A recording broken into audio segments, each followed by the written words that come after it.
most of us have all been dreaming about possibly warp drive spaceships or an interstellar civilization, a world made on Mars. Well, nonsense, but most likely not in the way you would expect. Greetings, most honorable judges, guests, and fellow leaders of tomorrow.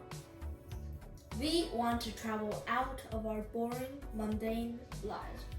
We think it's repetitive. We get the same work. We want to explore the infinite cosmos and learn about the very secrets of our reality. We want to colonize the space, the vast area we call the universe, as well as explore it. We want power over this space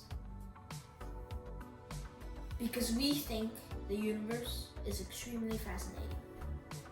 We want to discover worlds beyond our own. It's very understandable, but there's one thing to consider. The universe out there is unpredictable. It's dangerous. We can't even make our own world properly safe and habitable in a way you wouldn't expect. Colonizing other planets is possible. In fact, it's very possible and may even revolutionize humanity. But it's not possible for now. Just look at our Earth today. Major cities have altercations, war, pollution, starvation, and general fear. People think we are helping out our civilization or even helping out nature, but they don't know what they're doing. What the things they're doing are actually harming both our civilization and nature. Many people, of course, are aware of the things we are doing to our planet. But we used to be better. Our Earth used to be clean. It used to be habitable. We used to be better than this. And yes, some technological advances are beneficial to both nature and our civilization, but most people don't consider making them. They do what benefits them the most, because these days, people think that this colored piece of paper called money is more valuable than your well-being, happiness, nature, and the planet itself. All around these days are chaos, riots, inequality, hatred, and war. It's usually what happens these days. We've not only destroyed our own world, our own civilization, we've also hurt nature itself. We crushed, modified, hurt, and destroyed the planet we call home. We turned it from a beautiful place with a diversity of creatures to a deserted, polluted, and dirty wasteland. We even brought many species into their imminent demise.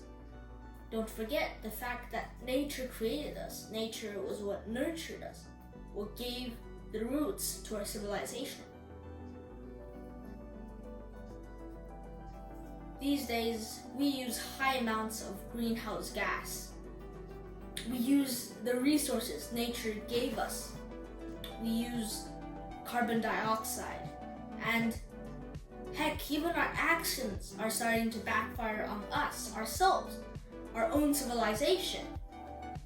If we can't solve these problems, how are we going to use warp drive spaceships or even make a civilization in space? Like I said, the space out there, it's deadly, it's inhabitable, yet it's still beautiful, and we want to explore it. We are just not ready if we can't even make our own planet safe. A TED Talker a while ago named Louisiane once quoted, "If we can't make our own planet habitable, can we do it with Mars? Which is still true. Let's not make Mars our backup planet for now. If we can't even make our own planet habitable, that's not even possible if we think about it. Mars is even more inhabitable than the least habitable part of our planet. Space colonization is the next step for mankind and humanity. We need to make sure our planet is safe and habitable before taking the next step into the infinite cosmos and exploring its beauties and its mysteries. Of course, I'm not opposed to exploring the infinite universe and learning more about reality. I'm actually very supportive of it.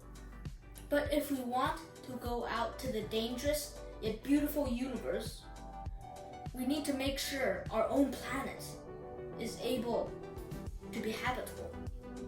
Let's make sure we don't make the same mistakes we made here on our own planet. The planet gave us our roots to our civilization. We should thank nature for doing it and cherish it while it lasts, and cherish our planet. I know many people have made this same point a long time ago, but make sure to pick up garbage the next time you see they're somewhere they don't belong. It's one quantum step. Next time you do something good for the environment, even though if it's small or insignificant, it's still one step closer to getting us to space. One quantum step for mankind.